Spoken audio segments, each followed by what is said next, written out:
Bueno, pues lo primero, muchísimas gracias al equipo de Canal por haber sido tan amable de invitarme a participar en este acto. A Juan Duarte de San Juan siempre se le relaciona con el examen de ingenios y la elección de una profesión, la profesión para la que estamos mejor dotados. A Juan Duarte de San Juan se le relaciona siempre con el para qué estamos mejor dotados. Pero claro, la profesión tiene otra dimensión que es el por qué. ¿Para qué estamos dotados y por qué queremos ser esto? ¿Por qué queremos ser fontaneros o profesores de universidad o guardias civiles o bomberos o funcionarios de correos? ¿Por qué? Y entonces, pensando en esto, en el por qué, recordé que allá por el 16 de agosto de 1835, un joven de 17 años entregó una redacción a sus profesores para obtener el título de bachillerato. Para obtener el título de bachillerato se le exigía, además de haber aprobado las notas, por supuesto, aprobar las asignaturas, entregar 5 redacciones sobre temas libres que el chico podía elegir. La única condición es que una tenía que estar escrita en latín y otra tenía que estar escrita en griego. O sea, la selectividad de hoy en día, vamos, más o menos, lo mismo.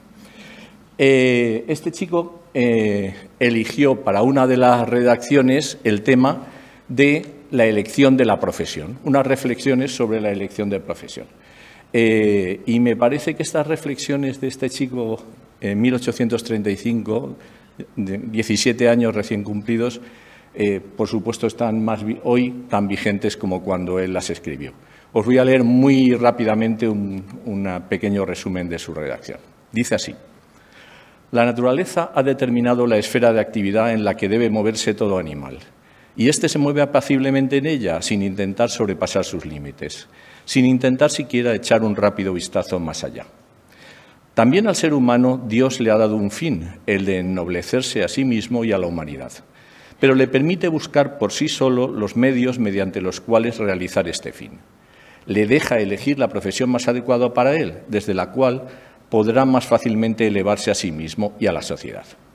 Esta capacidad de elección es un gran privilegio para el ser humano sobre el resto de la creación, pero al mismo tiempo es una decisión que puede destruir toda su vida, frustrar sus planes y hacerle infeliz.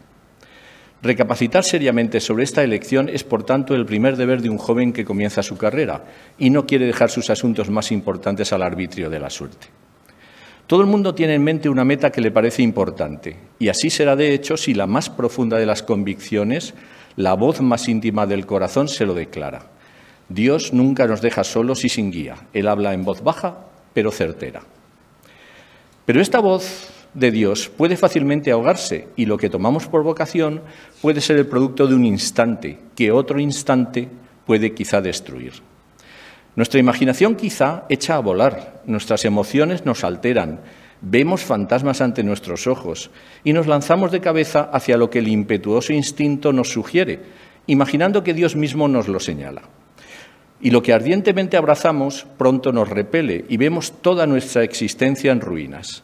Por eso debemos examinar seriamente si estuvimos realmente inspirados en nuestra elección de profesión, si nuestra voz interior lo aprueba o si esta vocación es una ilusión y lo que creemos la llamada de Dios no es más que un autoengaño.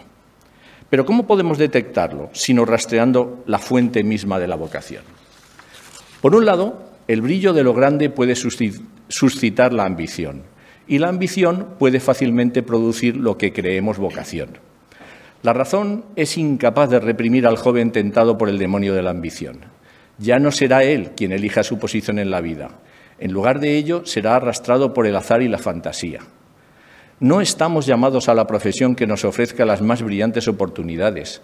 No es esa la profesión que durante la larga serie de años en que quizá tengamos que mantenerla, jamás nos canse, jamás nos desaliente y jamás nos haga perder el entusiasmo, viendo pronto nuestros deseos insatisfechos, nuestras ideas sin realizar.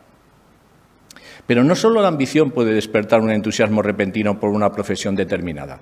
También puede ocurrir que nuestra imaginación embellezca una profesión de tal manera que nos parezca lo mejor que la vida puede ofrecernos. No la hemos analizado en detalle, no hemos considerado toda la carga que implica, la gran responsabilidad que nos impone. La hemos visto solo desde la distancia, y la distancia engaña. ¿Quién nos apoyará allí donde nuestra razón nos abandona? Nuestros mayores, que ya han recorrido el camino de la vida y han experimentado la severidad del destino. Pero si aún así, y a pesar de todo, nuestro entusiasmo persiste, si continuamos amando una profesión y creyéndonos llamados a ella, entonces debemos adoptarla, porque ni nuestro entusiasmo nos engaña, ni nuestra precipitación nos desvía. No siempre, sin embargo, podemos alcanzar la profesión a la que nos creemos llamado. Nuestra posición social está ya fijada hasta cierto punto antes de que podamos influir en ella. Nuestras cualidades mismas son a menudo un obstáculo amenazador. Es cierto que podemos sobreponernos a ellas, pero entonces nuestra caída será tanto más rápida, porque estamos arriesgándonos a construir sobre ruinas, y toda nuestra vida será una desgraciada lucha entre cuerpo y mente. Si hemos elegido una profesión para la que no tenemos talento, jamás podremos ejercerla bien, y pronto nos daremos cuenta con vergüenza de nuestra incapacidad y nos diremos que somos unos inútiles, que somos incapaces de satisfacer nuestra vocación. Entonces, la consecuencia más natural es el autodesprecio. ¿Y qué sentimiento es más doloroso y más difícil de compensar? En definitiva, considerado todo esto, y si nuestras condiciones de vida nos permiten elegir nuestra profesión, la profesión que queramos, debemos adoptar aquella que nos asegure el mayor bien. Un bien basado en ideas de cuya verdad estemos por completo convencidos, que nos ofrezca el abanico más amplio desde el que trabajar para la humanidad y que nos permita acercarnos verdaderamente al propósito general para el que toda profesión no es más que un medio, el bien. Pero el bien solo puede garantizarlo una profesión en la cual no seamos herramientas serviles, una profesión en la que actuemos independientemente dentro de nuestra esfera.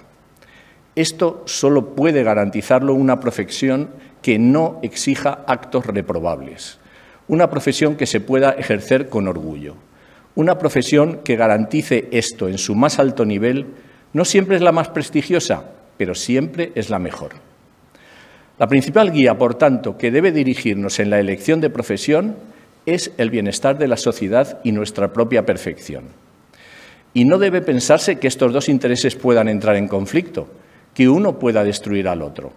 Por el contrario, la naturaleza humana está constituida de tal modo que solo podemos atender a nuestra propia perfección trabajando por la perfección y el bien de los demás. Si se trabaja solo para uno mismo, es posible convertirse en un personaje famoso, en un gran sabio, un excelente poeta, pero jamás en una verdadera gran persona. La historia llama grandes personas a aquellas que se ennoblecen a sí mismas trabajando por el bien común. La experiencia aclama como a las personas más felices a aquellas que hacen felices a un mayor número de personas. Si hemos elegido la posición en la vida en la que, ante todo, podemos ayudar a la humanidad, ninguna carga podrá aplastarnos, porque los sacrificios serán en beneficio de todos. No experimentaremos una felicidad egoísta, limitada y estrecha, sino que nuestra felicidad pertenecerá a millones de personas. Nuestros actos permanecerán sosegada y perpetuamente vivos, y sobre nuestra tumba caerán las cálidas lágrimas de personas nobles. Y terminaba así la redacción de este joven de 17 años. Lo que él, claro, no podía imaginar es la cantidad de personas que iban a visitar su tumba.